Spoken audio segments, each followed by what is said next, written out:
He is our one who wants to play every sport there is out there. Meredith and Sean Logan pictured a different future for their son Cooper. And to try and tame that in a little boy who is so vibrant is hard and sad. Outside, Cooper looks like your typical 3-year-old. But inside, this circle here is a right coronary artery aneurysm. Cooper has a giant aneurysm, a huge bubble in his right coronary artery, the result of Kawasaki disease. We had no clue. We just really had no clue what it was. The Logan search for answers started 7 months ago. Cooper went to the hospital with what doctors first thought was a virus, then appendicitis. But surgery and painkillers didn't take away his pain or his high fever. It was very hard.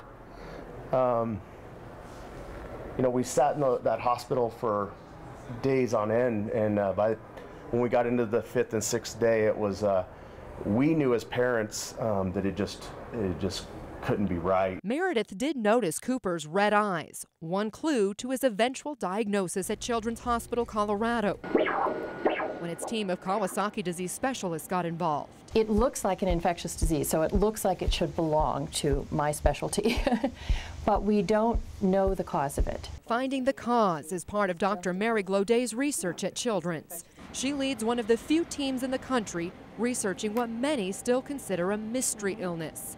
Dr. Gloday says Kawasaki disease is named after this man, Dr. Tomisaku Kawasaki, who first discovered the disease in Japan in the late 1960s. 7 News learning it is most common in children under the age of 5, an inflammatory disease often accompanied by a rash, bloodshot eyes, red chapped lips, and red swollen hands and feet. What makes it so hard to diagnose? Those children, you know, have lots of viral infections, so they have lots of rashes and fevers, etc. Kawasaki disease is not contagious, but early detection is crucial. This is the key to combating Kawasaki disease.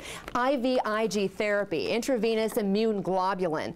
Essentially, it's plasma that is purified, put into this solution that has antibodies and immune properties that stop inflammation. They should be treated within the first 10 days of the illness. Cardiologist Penny Jones says Cooper's case wasn't caught in time to prevent the damage to his heart.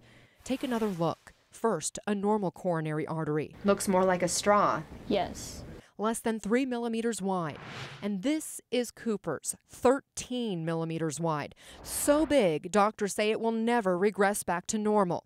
But at least it was caught. If he wasn't treated, yes, he eventually will have clots in his heart and he will have a heart attack.